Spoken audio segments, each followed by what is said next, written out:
নমস্কাৰ আপোনালোক সকলোকে পুনৰবাৰ ডিকে মাইণ্ডৰ অন্য এটা ৰাতিপুৱাৰ ধামাকাদাৰ খবৰলৈ স্বাগতম জনাইছোঁ। অন্য দিনৰ দৰে আজিও আপোনালোকৰ বাবে দিনটোৰ কেইবাটাও গুৰুত্বপূৰ্ণ খবৰ লৈ আহিছোঁ। ভিডিঅ'টো প্ৰথমৰ পৰা শেষলৈকে চাই থাকিব।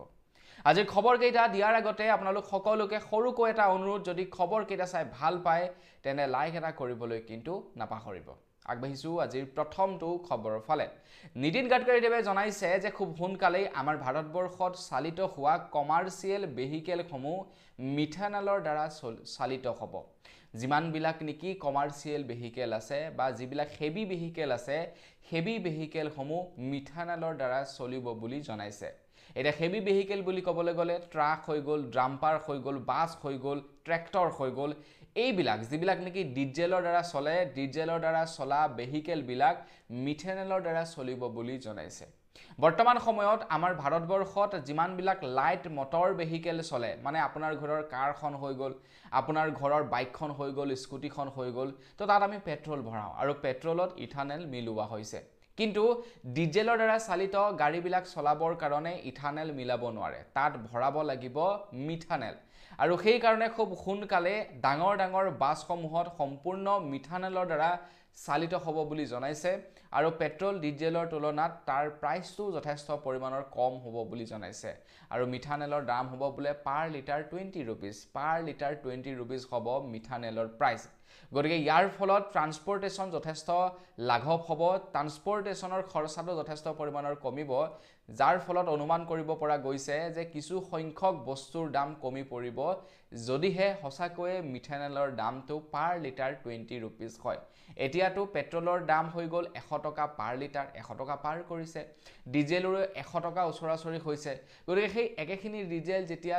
20 টকা হ'বগৈ, 20 টকা পাৰ লিটাৰ হ'বগৈ, তেতিয়া ট্ৰান্সপৰ্টেশ্যনৰ খৰচাটো কমি যাব। আৰু ট্ৰান্সপৰ্টেশ্যনৰ খৰচাটো কমি যোৱাৰ লগে লগে প্ৰায়বিলাক বস্তুৰ দামটো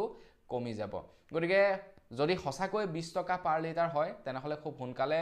বনাব লাগে। আৰু নীতিন গাডকাৰীদেৱেও কৈছে যে মিথানেল খুব সোনকালেই প্ৰচাৰ কৰা হ'ব কমাৰ্চিয়েল ভেহিকেলবিলাকৰ ক্ষেত্ৰত। আগবাঢ়িছোঁ ইয়াৰ পাছৰটো খবৰ ফালে। আমাৰ অসমত চলি আছে বিধানসভাৰ অধিৱেশন। বিধানসভাৰ অধিৱেশন চলি থকাৰ মাজতেই জয়ন্ত মল্ল বৰুৱা ডাঙৰীয়াৰ ওপৰত কেইবাটাও অভিযোগ উত্থাপিত হৈছে। অখিল গগৈ ডাঙৰীয়াদেৱেতো কৈ দিছে যে জয়ন্ত মল্ল বৰুৱা ডাঙৰীয়াদেৱে চিণ্ডিকেট চলাই আছে আমাৰ অসমত, যাৰ বাবে নেকি এইবাৰ জয়ন্ত মল্ল বৰুৱা ডাঙৰীয়াক বহুকেইটা দপ্তৰ, গুৰুত্বপূৰ্ণ দপ্তৰ দিয়া হৈছে বুলি অখিল গগৈ ডাঙৰীয়াদেৱে অভিযোগ উত্থাপিত কৰিছে। এতিয়া এই অভিযোগ কিমান দূৰ সত্য সেইটো আপোনালোকক ক'ব নোৱাৰিম, কিন্তু অখিল গগৈ ডাঙৰীয়াদেৱে যেতিয়াই নেকি জয়ন্ত মল্ল বৰুৱা ডাঙৰীয়াৰ ওপৰত এই অভিযোগ উত্থাপিত কৰিলে, লগে লগে বিধানসভাত গৰজি উঠিলে জয়ন্ত মল্ল বৰুৱা ডাঙৰীয়া। এতিয়া জয়ন্ত মল্ল বৰুৱা ডাঙৰীয়াৰ বিৰুদ্ধে আকৌ আমাৰ অসমৰ ডাম্পাৰ সন্থাৰ মালিকসকলে প্ৰতিবাদ সাব্যস্ত কৰা দেখিবলৈ পোৱা গৈছে। ডাম্পাৰৰ মালিক সন্থাই কৈছে যে যেতিয়া নেকি আমি এক্সেন বালি বা শিলগুটি অৰুণাচল প্ৰদেশৰ পৰা আনো, তেতিয়া আমি 100 টকামান পে' কৰিব লাগে। আৰু সেই 100 টকাৰ এক্সেন বালি বা শিলত আমি প্ৰায় 200 টকামান গুণ্ডা টেক্স পৰিশোধ কৰিব লাগে জয়ন্ত মল্ল বৰুৱা ডাঙৰীয়াক। গতিকে আমাৰ অসমত যি নেকি এই চিণ্ডিকেট চলি আছে, সেই চিণ্ডিকেট বন্ধ কৰিবৰ কাৰণে আমাৰ অসমৰ ডাম্পাৰ সন্থাৰ মালিকসকলে অনুৰোধ জনাইছে। গতিকে আমাৰ অসমত মানে চাৰিওফালে বৰ সাংঘাতিক ৰকমে চিণ্ডিকেট চলি থকাৰ অভিযোগ উত্থাপিত হৈছে। এতিয়া এই অভিযোগবিলাক কিমান দূৰ সত্য নাজানো, কিন্তু কণীৰ পৰা আৰম্ভ কৰি শিল বালি পৰ্যন্ত সকলোবিলাক বস্তুতে কমিশ্যন লাভ কৰে বুলি জনাইছে পলিটিচিয়ানসকলে। এতিয়া যিবিলাক খবৰ ওলাইছে সেই খবৰবিলাকৰ পৰা এইটোৱে প্ৰমাণ হৈছে যে আমাৰ অসমলৈ অহা প্ৰত্যেকটো বস্তুৰ পৰাই পলিটিচিয়ানসকলে কমিশ্যন লাভ কৰে, আৰু সেই কমিশ্যনেৰে তেওঁলোকে কোটি কোটি টকাৰ অগাধ সম্পত্তি গঢ়িছে। আগবাঢ়িছোঁ ইয়াৰ পাছৰটো খবৰ ফালে। আপোনালোকে যদি পাহাৰীয়া অঞ্চলত থাকে তেনেহ'লে আপোনালোকৰ তাত হয়তো সঘনাই হাতীৰ আগমন ঘটে। আৰু বিশেষকৈ হাতী আহে খেতিৰ ছিজনত, যেতিয়া ধান পকে সেই ছিজনত হাতী বেছিকৈ অহা আমি দেখিবলৈ পাওঁ, আৰু হাতীয়ে ধান নষ্ট কৰি থৈ যায়। এতিয়া জয়ন্ত মল্ল বৰুৱা ডাঙৰীয়াই কৈছে যদিহে আপোনাৰ ধানত আহি হাতী সোমায় তেনেহ'লে আপোনালোকে সেই হাতী নেখেদিব, ধান খাবলৈ দিব তেওঁলোকক। আৰু আপোনালোকক এতিয়া কৃষি বিভাগৰ তৰফৰ পৰা প্ৰত্যেক বিঘাত 8,000 টকাকৈ প্ৰদান কৰিব বুলি কৈছে। কৃষি বিভাগ নহয়, বন বিভাগৰ তৰফৰ পৰা আপোনালোকক 8,000 টকাকৈ পাৰ বিঘা খেতিত প্ৰদান কৰিব বোলে এতিয়া। আৰু এই কথা ঘোষণা কৰিছে জয়ন্ত মল্ল বৰুৱা ডাঙৰীয়াই। মানে আপুনি ইমান দিন কষ্ট কৰি খেতি বাতি কৰিলে খেতি বাতিসমূহত ধান ফল ফুল লাগিলে যদি কেনেবাকৈ হাতীয়ে নষ্ট কৰিবলৈ আহে আপোনালোকক খেদিবলৈ মানা কৰিছে খাবলৈ দিবলৈ কৈছে আৰু সেই খেতিডৰা বা সেই খেতি বিঘা খোৱাৰ বাবদ আপোনালোকক চৰকাৰে ৮,০০০ টকা দিব এতিয়া চাওক সৰকাৰি পইচা লগে লগেটো নিদিয়ে কিবা দিনৰ পাছত সোমাব তাৰ কোনো ঠিক নাই খেতি বাতি নষ্ট হৈ যাব গতিগতে আপোনালোকে বেলেগ বিকল্প ব্যৱস্থা ল'ব আগৈছৰ পাছৰটো খবৰ ফালে দিল্লীৰ যন্তৰ মন্তৰত সোণম ৱাংচুৱে অন্নখন কৰি আছে আৰু তেখেতৰ অন্নখন কৰা প্ৰায় 16 দিন এতিয়া সম্পূৰ্ণ হৈ গৈছে তেখেতৰ স্বাস্থ্য দিনক দিনে অৱনতি ঘটিছে তেখেতৰ স্বাস্থ্য অৱনতি ঘটাৰ মেইন কাৰণটো হৈছে 16 দিন তেখেতে নন ষ্টপ একোই খোৱা নাই যাৰ ফলত তেখেতৰ শৰীৰ একেবাৰে দুৰ্বল হৈ পৰিছে সুগাৰ লো হৈ গৈছে প্ৰেছাৰ লো হৈ গৈছে তেখেতৰ শৰীৰৰ বাবে তেখেতৰ জীৱনৰ কাৰণে কিন্তু এইটো এটা বিপদজনক হ'বগে পাৰে এতিয়া চৰকাৰে মানি লোৱা নাই তেওঁলোকৰ চৰ্তসমূহ যাৰ কাৰণে তেখেতেও অন্নখন ভংগ কৰা নাই এতিয়া চাওক চৰকাৰ কিমান কঠোৰ পলিটিচিয়ান সকলৰ কিমান কঠোৰ তেওঁলোকে কেৱল তেওঁলোকৰ গাদীসমূহ বচাবলৈ চায় এতিয়া সহস্ৰ জনতাই প্ৰতিবাদ সাব্যস্ত কৰিছে শিক্ষামন্ত্ৰীৰ বিৰুদ্ধে যে শিক্ষামন্ত্ৰীয়ে পদত্যাগ কৰিব লাগে যিহেতু তেখেতৰ কাৰণে বহু কেইজন শিক্ষাৰ্থীয়ে আত্মহত্যা কৰিছে বহুতো শিক্ষাৰ্থীৰ জীৱন বৰবাদ হৈ গৈছে শিক্ষামন্ত্ৰীৰ বাবে তো শিক্ষামন্ত্ৰীক পদত্যাগ কৰিবৰ কাৰণে দাবী উত্থাপন কৰিছে কিন্তু শিক্ষামন্ত্ৰীয়ে এতিয়ালৈকে একো এটা অফিচিয়েল ষ্টেটমেণ্টেই দিয়া নাই ভাবক আপোনালোকে কোনটো লেভেলত আমাৰ ভাৰতবৰ্ষত বৰ্তমান সময়ত পলিটিক্স চলি আছে আগৈছৰ পাছৰটো খবৰ ফালে আমাৰ ভাৰতবৰ্ষত এতিয়া সম্পূৰ্ণৰূপে এলপিজি বন্ধ হ'ব আৰু এলপিজিৰ পৰিৱৰ্তে 100% ব্লু ইথানলৰ দ্বাৰা আপোনালোকে ভাত পানী ৰান্ধিব পাৰিব বুলি নীতিন গাডকাৰী দেৱে জনাইছে মুঠৰ ওপৰত আমাৰ ভাৰতবৰ্ষত এতিয়া ইথানলৰ দ্বাৰা চলিব আমাৰ চৌকা ইথানলৰ দ্বাৰা গাড়ী চলিব মিথানলৰ দ্বাৰা গাড়ী চলিব সব ফালে মুঠৰ ওপৰত ক'বলৈ গ'লে ইথানল মিথানল পেট্ৰল ডিজেল এই বস্তুবিলাক এতিয়া আমাৰ ভাৰতবৰ্ষত খুব কম ব্যৱহাৰ হ'ব ইন্ডাষ্ট্ৰিয়েল ইউজ বিলাক হ'ব কিন্তু বাকি বিলাক ব্যৱহাৰ খুব কমকৈ হ'ব আৰু ইয়াৰ ফলত লাভ হ'ব ইয়াৰ ফলত লাভ হ'ব নীতিন গাডকাৰী দেৱৰ পুত্ৰৰ কাৰণ নীতিন গাডকাৰী দেৱৰ পুত্ৰৰ এটা বৃহৎ ফেক্টৰী আছে ইথানলৰ আৰু তেখেতৰ ইথানল ফেক্টৰীৰ পৰাই আহিব ইথানলসমূহ গতিকে লাভ হ'ব নীতিন গাডকাৰী দেৱৰ পুত্ৰৰ বাকি পেট্ৰল ডিজেলৰ ব্যৱহাৰ থাকিবই পেট্ৰল ডিজেলৰ ব্যৱহাৰ কোনো কাৰণতেই নকমে কিন্তু মিথানল ইথানল আৰু ইথানলৰ মানে ব্যৱহাৰটো চলি থাকিব যাতে পেট্ৰল ডিজেলৰ ব্যৱহাৰটো কমাব পাৰে গতিগতে লাভ কাৰ হ'ব এবাৰ আপোনালোকে নিজে ভাবকচোন জনসাধাৰণে কৈছে যে ইথানলৰ ব্যৱহাৰৰ ফলত আমাৰ গাড়ী মটৰ বিলাক বেয়া হৈছে তো আমি সেইটো ব্যৱহাৰ নকৰো কিন্তু চৰকাৰে জোৰ জবৰদস্তি আমাক দি দিছে আৰু দিবই কিয় নিদিব তেখেতৰ পুতেকৰটো ফেক্টৰী আছে ফেক্টৰী চলিব লাগিব আগৈছৰ পাছৰটো খবৰ ফালে ভূটানলৈ আমাৰ ভাৰতৰ পৰা তেল যায় নেপাললৈ আমাৰ ভাৰতৰ পৰা তেল যায় আপোনালোকে হয়তো খুব কম জানে চাগে পেট্ৰল ডিজেল আমাৰ ভাৰতৰ পৰা যায় নেপাললৈ ভূটানলৈ যায় আমাৰ ভাৰতৰ পৰা এতিয়া আমাৰ ভাৰতবৰ্ষত পিওৰ পেট্ৰলৰ দাম হৈছে গৈ 167 টকা পাৰ লিটাৰ 167 টকা পাৰ লিটাৰ হৈছে পিওৰ পেট্ৰলৰ দাম বৰ্তমান সময়ত আমাৰ ভাৰতবৰ্ষত কিন্তু সেই একেখিনি পিওৰ পেট্ৰলকে ভূটানত বিক্ৰী কৰে 97 টকাত নেপালত বিক্ৰী কৰে 123 INR-ত এতিয়া আপোনালোকে চাওক মানে তেওঁলোকে আমাৰ ভাৰতৰ পৰাই পেট্ৰল ডিজেল ক্ৰয় কৰি লৈ যায় আৰু তেওঁলোকৰ তাত আমাৰ ভাৰততকৈও দামটো কম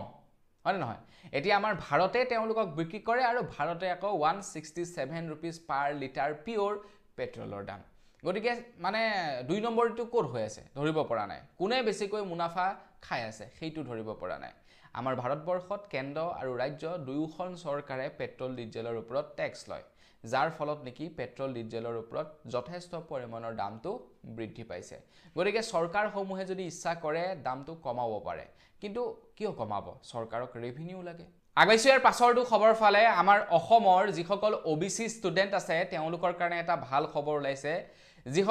যিসকল ষ্টুডেন্ট নেকি প্ৰি মেট্ৰিক আৰু পোষ্ট মেট্ৰিক তো তেওঁলোক ষ্টুডেন্টক এতিয়া ওবিসি তৰফৰ পৰা প্ৰদান কৰা হ'ব জলপানী মানে যিসকলে মেট্ৰিক পৰীক্ষা দিব আৰু যিসকলে মেট্ৰিক পৰীক্ষা দি উঠিছে তেওঁলোকক এতিয়া এক প্ৰকাৰ স্কলাৰশ্বিপ টাইপৰ প্ৰদান কৰিব তো সেই স্কলাৰশ্বিপ যদি আপোনালোকে লাভ কৰিব বিচাৰে আবেদন কৰক সোনকালে আপোনালোকে এতিয়া লাভ কৰিব 4 পৰা 5000 টকাকৈ জলপানীৰ ব্যৱস্থা এক প্ৰকাৰ স্কলাৰশ্বিপ বা বৃত্তি আপোনালোকে লাভ কৰিব বুলি জনাইছে গতিকে আপোনালোকে যদি এতিয়ালৈকে আবেদন কৰা নাই আবেদন কৰক এই ক্ষেত্ৰত আপোনালোকৰ কাৰণে এটা হেল্পলাইন নাম্বাৰ মুকলি কৰিছে নাম্বাৰটো লিখি ৰাখক নাম্বাৰটো হৈছে 01206195540 এই নাম্বাৰটোত আপোনালোকে কল কৰিব পাৰে নতুবা আপোনালোকে helpdesk@risp.gov.in এই ৱেবছাইটটো আপোনালোকে চাব পাৰে বা মেইলটো আপোনালোকে চাব পাৰে কেনেকৈ কি আবেদন কৰিব সকলোবিলাক তথ্য আপোনালোকে লাভ কৰিব আপোনালোক যদি মেট্ৰিক দিয়া ষ্টুডেন্ট মেট্ৰিক যদি দিব বা মেট্ৰিক পাছ যদি কৰিলে তেতিয়াহে আবেদন কৰিব পাৰিব আগবাইছো ইয়াৰ পাছৰটো খবৰ ফালে আমাৰ উজনি অসমৰ কেইবাখনো ডিস্ট্ৰিক্টত আকৌ বানপানীৰ তাণ্ডৱ চলিব পাৰে কিয়নো যোৱাকালি নামনি সুবনখিৰি জলবিদ্যুৎ প্ৰকল্প চমুকৈ NHPCয়ে প্ৰায় 8খন গেট খুলি দিয়ে বুলি খবৰ ওলাই পৰিছে আৰু NHPCৰ সেই 8খন গেট খুলি দিয়াৰ লগে লগে উজনি অসমৰ কেইবাখনো ডিস্ট্ৰিক্ট এতিয়া পানীত বুৰ যাব যেনে লখিমপুৰ হৈ গ'ল মাজুলী হৈ গ'ল ধেমাজি হৈ গ'ল ঢকুৱাখানা হৈ গ'ল ডিব্ৰুগড় বৰ বিশেষ নাপায় কিন্তু মানে ঢকুৱাখানাৰ লৈকে পানী ভৰি পৰিব এতিয়া NHPCয়ে পানী এৰি দিয়াৰ ফলত 8খনকৈ গেট যোৱাকালি এৰি দিয়া হৈছে এটা নেৰিলেও উপায় নাই যদিহে নেৰে তেতিয়াহলে পানী অভাৰফ্লোৰ হৈ যাব ওয়াল ভাঙি দিব পাৰে আৰু ইয়াৰ ফলত অত্যাধিক প্ৰবলেমহে ক্ৰিয়েট হ'ব পাৰে তো সেই কাৰণে 8খনকৈ গেট খুলি পানীৰ প্ৰেছাৰটো কমোৱা হৈছে গতিকতে মানে অকনমান কিন্তু চিন্তনীয় বিষয় এতিয়া আপাৰ আসামৰ কাৰণে কেইদিনমান আগত মুকলি কৰিছিলহে এতিয়া আকৌ সেই মুকলি কৰিছে এনেকৈ যদি সঘনাই মুকলি কৰি থাকিবলৈ হয় মানুহৰ যথেষ্ট পৰিমাণৰ খৰচা হ'ব মানুহৰ যথেষ্ট পৰিমাণৰ লোকচান হ'ব চৰকাৰে এই সম্পৰ্কত কিন্তু উচিত ব্যৱস্থা ল'ব লাগিব আগবাইছো ইয়াৰ পাছৰটো খবৰ ফালে সকলো লোকে কৈ আছে যে পেট্ৰলত ইথানেল মিলোৱাৰ ফলত গাড়ী মটৰ বিলাকৰ প্ৰবলেম হৈছে গাড়ী মটৰ বিলাকৰ মাইলেজ কমিছে ইঞ্জিনৰ বেয়া হোৱা দেখিবলৈ পাইছো কিন্তু চৰকাৰে মানি লয় চৰকাৰৰ পক্ষই মানি নলয় আনকি চৰকাৰৰ যিসকল অন্ধভক্ত আছে তেওঁলোকেও মানি নলয় যে ইথানেলৰ ফলত মানুহৰ মাইলেজটো কমিছে বা ইথানেলৰ ফলত যে ইঞ্জিন বেয়া হ'ব পাৰে সেইটো অন্ধভক্ত সকলেও মানি লয় কিন্তু আপোনালোকে যদি বিজেপিৰ কোনো এজন ব্যক্তিয়ে কয় এই কথাষাৰ তেতিয়া হয়তো আপোনালোকে অকনমান হলেও বিশ্বাস কৰিবলৈ বাধ্য হ'ব এতিয়া মৃণাল কুমাৰ শইকীয়াকটো আপোনালোকে চিনি পায় বিজেপিৰ বিধায়ক তো খুমটাই সমষ্টিৰ বিজেপিৰ বিধায়ক তো তেখেতে কৈছে যে ইথানেল মিহলি কৰা পেট্ৰল ভৰুৱাৰ ফলত তেখেতৰ বন্ধুৰ এখন গাড়ী বৰ্তমান গ্যাৰেজত দিব লগা হৈছে তো সেইভাবে আপোনালোকে ইথানেল মিলোৱা পেট্ৰল ভৰুৱাতকৈ 100% পিওৰ পেট্ৰল ভৰাওক যাতে আপোনাৰ গাড়ীখন ভালে থাকে দেখিলে মানে বিজেপিৰ বিধায়কে কবলৈ বাধ্য হৈ গৈছে যে পেট্ৰলত যি ইথানেল মিলাইছে তাৰ ফলত আমাৰ গাড়ীবিলাক বেয়া হৈছে তেখেতৰ বন্ধু এজনৰ গাড়ীখন বেয়া হৈছে কিন্তু আমি যদি কৈ থাকো বিজেপিৰ অন্ধভক্ত সকলে সেইটো বিশ্বাসো নকৰে চৰকাৰেও বিশ্বাস নকৰে উলুটা আমাকে গালি দিবলৈ আহে আগবাইছো ইয়াৰ পাছৰটো খবৰ ফালে অসমৰ মুখ্যমন্ত্ৰী হিমন্ত বিশ্ব শৰ্মাদেৱে কৈছিলে যে যিসকল মহিলাই নেকি মাইক্ৰ ফাইনেন্সৰ পৰা লোন লৈ থৈছে সেইসকল মহিলাৰ লোনটো সম্পূৰ্ণৰূপে ৰেহাই কৰি দিব কিন্তু মুখ্যমন্ত্ৰী হিমন্ত বিশ্ব শৰ্মাদেৱে যি কথা দিছিলে সেই কথা মতে কাম নকৰিলে তেখেতে কৈছিলে যে আমাৰ অসমৰ মহিলাসকলৰ প্ৰায় 12500 কোটি টকা ঋণ মাফ কৰি দিব কিন্তু 12500 কোটি টকাৰ পৰিৱৰ্তে কেৱল 2000 কোটি টকাৰ হে ঋণ পৰিশোধ কৰিলে মন্ত্ৰী হিমন্ত বিশ্ব শৰ্মাদেৱে মানে প্ৰায় 10000 কোটি টকা এতিয়াও পৰিশোধ কৰিবলৈ বাকি থাকিলে যাৰ বাবে নেকি অসমৰ প্ৰায় সংখ্যক মহিলাই এনঅচি লাভ নকৰিলে যাৰ ফলত নেকি অসমৰ একাংশ মহিলাৰ হাতলৈ এতিয়া নটিচ আহিছে যাৰ ফলত নেকি অসমৰ একাংশ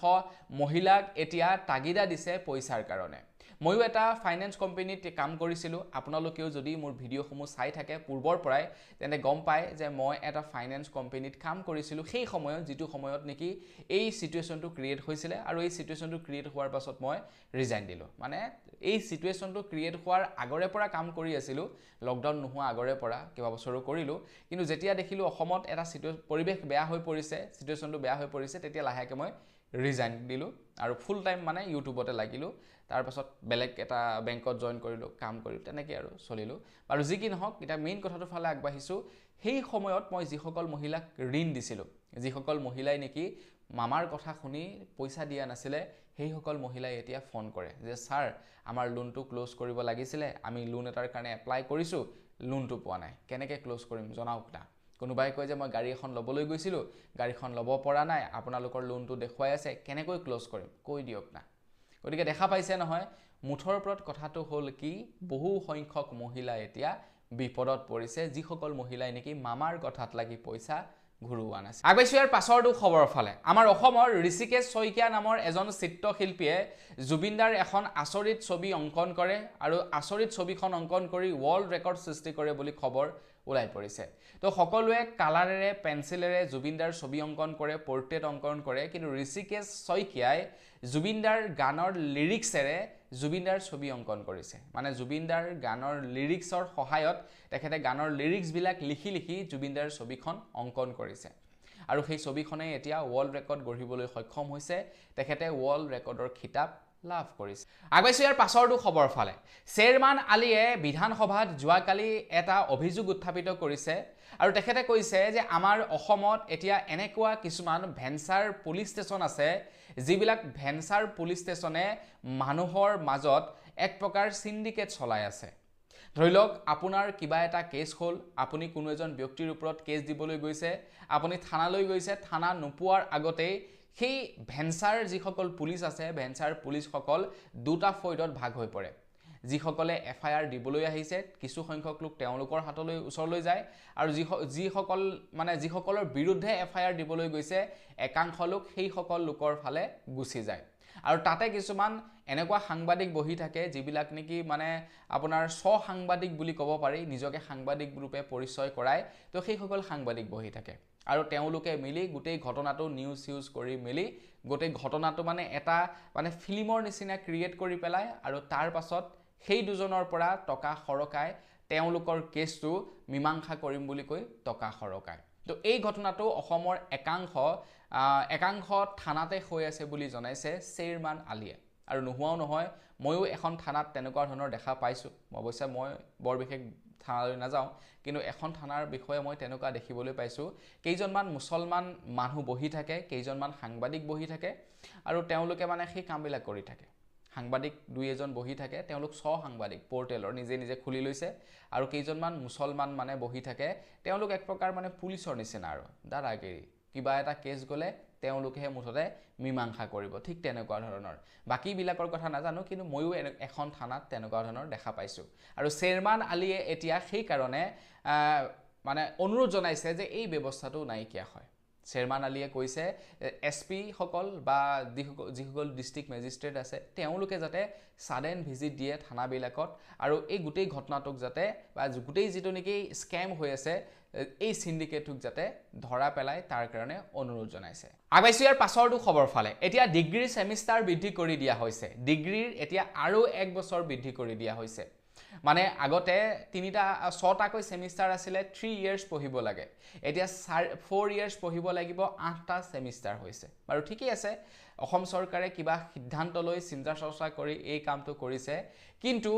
ইয়াতে আটাইকৈ লক্ষণীয় কথাটো হৈ গ'ল কি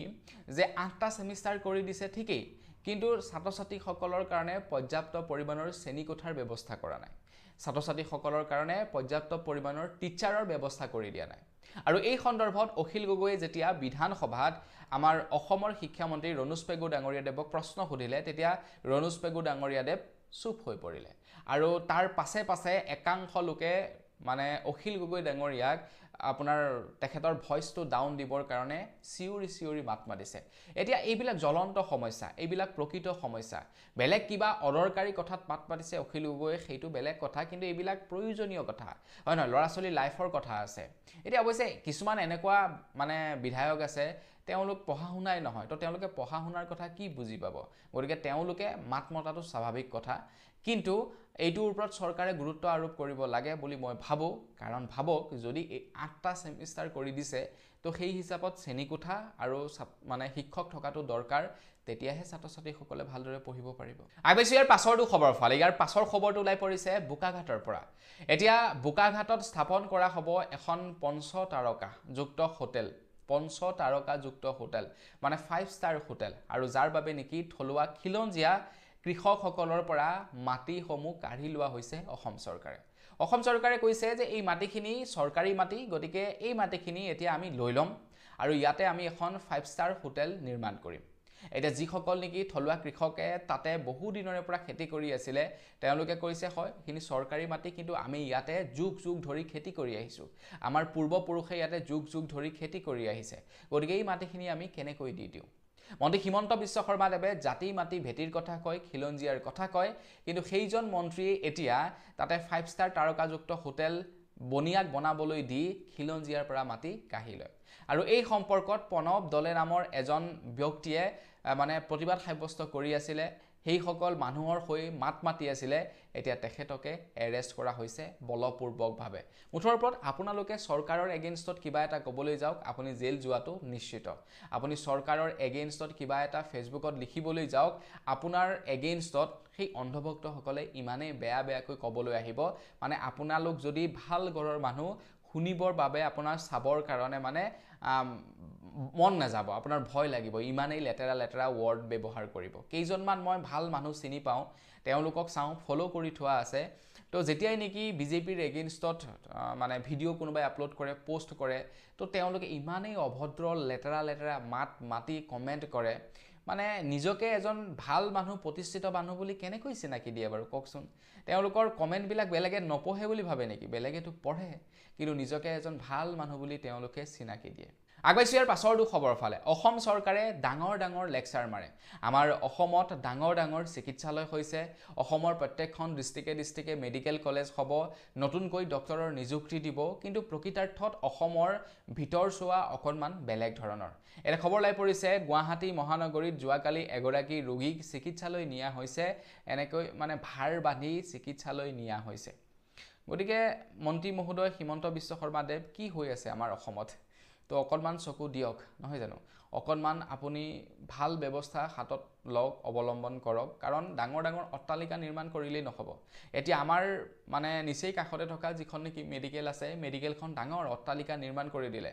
কংগ্ৰেছৰ দিনতে আৰম্ভ কৰিছিলে, কিন্তু উপযুক্ত ডক্টৰ নাই। কি হ'ব? এনেই বিল্ডিংটো আছে, ভিতৰ চোৰা একোৱেই নাই, কিবা অকণমান হ'লেই ৰেফাৰ কৰে। আগবাইছোঁ ইয়াৰ পাছৰটো খবৰৰ ফালে। চৰকাৰৰ ফালৰ পৰা কণ ল'ৰা ছোৱালীসকলক ইউনিফৰ্ম প্ৰদান কৰে, দুযোৰকৈ ইউনিফৰ্ম প্ৰদান কৰে। ৰণোজ পেগু ডাঙৰীয়াদেৱক যেতিয়া সোধা হৈছিলে যে এই ইউনিফৰ্ম কেইযোৰ প্ৰাইচ কিমান, যিহেতু কোৱালিটি খুবেই কম, তেতিয়া ৰণোজ পেগু ডাঙৰীয়াদেৱে কৈছিলে এই ইউনিফৰ্ম দুযোৰ আমি 600 টকাত প্ৰদান কৰোঁ, 600 টকা ইয়াৰ প্ৰাইচ। আৰু তাৰ লগে লগে এতিয়া প্ৰশ্ন সোধোতাজন কোন সেইটো চাব লাগিব। প্ৰশ্ন সোধোতাজন হৈছে অখিল গগৈ। আৰু অখিল গগৈ এনেকুৱা এজন মানুহ যিজনে নেকি মানে সকলোবিলাক জ্বলন্ত সমস্যাৰ ওপৰত মাত মাতি আহিছে, কিন্তু তাৰ পাছতো তেখেতক বেয়া পায়। আটাইতকৈ কিন্তু মানে প্ৰয়োজনীয় বিধায়কজনেই হৈছে অখিল গগৈ। আৰু এনেকুৱা এজন বিধায়ক লাগে, বিশেষকৈ বিৰোধীৰ ফালে বিধায়কৰ প্ৰয়োজন, কিন্তু তেখেতকে মানুহে ভাল নাপায় আৰু ভাল নাপাব অন্ধভক্তসকলে। সঁচা কথা, হজম নহয়। এটা কথাটো হৈ গ'ল, ৰণোজ পেগু ডাঙৰীয়াদেৱক প্ৰশ্ন সুধিলে যে আপুনি যি নেকি ইউনিফৰ্ম প্ৰদান কৰি আছে, সেই ইউনিফৰ্ম কিমান টকাৰ? তেতিয়া ৰণোজ পেগু ডাঙৰীয়াদেৱে কৈছে 600 টকাৰ। এতিয়া অখিল গগৈয়ে কৈছে যে সেই 600 টকাৰ ইউনিফৰ্ম ক'ত কিনিবলৈ পায়? ৰণোজ পেগু ডাঙৰীয়াদেৱে কৈছে যে আমাৰ অসমতে পায়, ভাৰতৰ বজাৰতে পায়। এতিয়া কথাটো হৈ গ'ল, আপুনি বাৰু 600 টকাৰ দুযোৰ ইউনিফৰ্ম পোৱা, অৰ্থাৎ এযোৰ ইউনিফৰ্মত 300 টকা। 300 টকাৰ এযোৰ ইউনিফৰ্ম এতিয়া সেই ৰণোজ পেগু ডাঙৰীয়াদেৱৰ পুত্ৰক বা ছোৱালীজনীক পিন্ধাবনে তেখেতে? বা যিসকল নেকি বিজেপিৰ বিধায়ক যেনে ৰূপজ্যোতি কুৰ্মী ডাঙৰীয়াই মাত মাতিছিলে, তেখেতৰ পুত্ৰক সেই 300 টকীয়া ইউনিফৰ্ম পিন্ধাবনে তেখেতে? নিপিন্ধায়। কিন্তু আমাৰ দুখীয়া, আমি যিহেতু দুখীয়া, গতিকে আমাৰ ল'ৰা ছোৱালীবিলাকে সেইবিলাক পিন্ধিব পাৰিব। তেওঁলোকৰ মানে মেণ্টেলিটি ঠিক তেনেধৰণৰ পলিটিচিয়ানবিলাকৰ। এতিয়া সেইকাৰণে অখিল গগৈ ডাঙৰীয়াদেৱে কৈছে যে বিধায়কসকলে পিন্ধা গেঞ্জিৰ দামটো 600 টকাতকৈ বেছি। সেইবাবে এতিয়া আমাৰ অসমৰ ল'ৰা ছোৱালীসকলক পিয়ৰ কটনৰ কাপোৰ প্ৰদান কৰিব লাগিব। আৰু সেই যেতিয়ালৈকে পিয়ৰ কটনৰ কাপোৰ প্ৰদান নকৰে, তেতিয়া পৰ্যন্ত অখিল গগৈয়ে মানে হুলস্থুল লগাই থাকিব বুলি কৈছে। আগবাইছোঁ একেবাৰে শেষৰটো খবৰ ফালে। একেবাৰে শেষৰ খবৰটো ওলাই পৰিছে মন্ত্ৰী হিমন্ত বিশ্ব শৰ্মাদেৱৰ ওপৰত। অখিল গগৈ ডাঙৰীয়াদেৱে যোৱাকালি সংবাদ মাধ্যমৰ আগত কৈছে যে হিমন্ত বিশ্ব শৰ্মা আছিলে এজন আলফাৰ মানুহ, আৰু তেখেত আলফাৰ পৰা চালফাও হোৱা নাই, মানে তেখেত চাৰেণ্ডাৰো কৰা নাই আলফাৰ পৰা, চাৰেণ্ডাৰ নকৰাকৈ আছে, আৰু তেখেতৰ ওচৰত হয়তো বন্ধুকো থাকিব পাৰে বুলি অখিল গগৈ ডাঙৰীয়াদেৱে কৈছে। মানে যিকেইটা বন্ধু সেই তেতিয়া ব্যৱহাৰ কৰিছিলে। আৰু তেখেতে কৈছে যে কংগ্ৰেছৰ দিনত এজন কংগ্ৰেছী লোককো হত্যা কৰাৰ অভিযোগ আছে বুলি কৈছে হিমন্ত বিশ্ব শৰ্মাদেৱৰ বিৰুদ্ধে। তো মানে এই প্ৰসংগটো এইকাৰণে উত্থাপিত হ'ল, হিমন্ত বিশ্ব শৰ্মাদেৱে কৈছে যে জুবিনৰ ফটো আঁকিব নোৱাৰিব, আপোনালোকে আঁকিব যদি আঁকিবলৈ মন আছে পৰেশ বৰুৱাৰ ছবি আঁকক আৰু তাৰ পাছতেই গোটেই ঘটনাটো অকণমান আউল বাউল লাগি ইটো সিটো ওলাই পৰিছে এতিয়া কি হয় নাজানোগে আৰু মুঠৰ ওপৰত এটাই কম এইবাৰ আমাৰ মানে অসম বিধানসভাৰ যিজন অধ্যক্ষজন খুব ভাল হৈছে আগতে অধ্যক্ষসকলে বিজেপিৰ ফালে ছাপোৰ্ট কৰে বা যিটো ৰুলিং পাৰ্টিৰে অধ্যক্ষ হয় তো অধ্যক্ষজনে ৰুলিং পাৰ্টিটোকে বা চৰকাৰৰ পক্ষই ছাপোৰ্ট লয় কিন্তু এইবাৰৰ অধ্যক্ষজন অকণমান বেলেগ তেখেতে নিৰপেক্ষভাৱে ছাপোৰ্ট কৰিছে সেইবাবে ভাল লাগিছে তো বন্ধু এনেকুৱা বছ আজি ভিডিঅ' জনাবলগীয়া খবৰ ইমান কেইটাই আছিলে খবৰ কেইটা জানি কেনে পালে কমেণ্ট ছেকশ্যনত জনাব যদি ভাল লাগিলে লাইক এটা কৰি দিব চেনেল যদি ছাবস্ক্ৰাইব কৰা নাই ছাবস্ক্ৰাইবটো কৰি ল'ব পুনৰ এটা ভিডিঅ' লগ পোৱাৰ বিদায় মাগিছোঁ ধন্যবাদ জয় অসম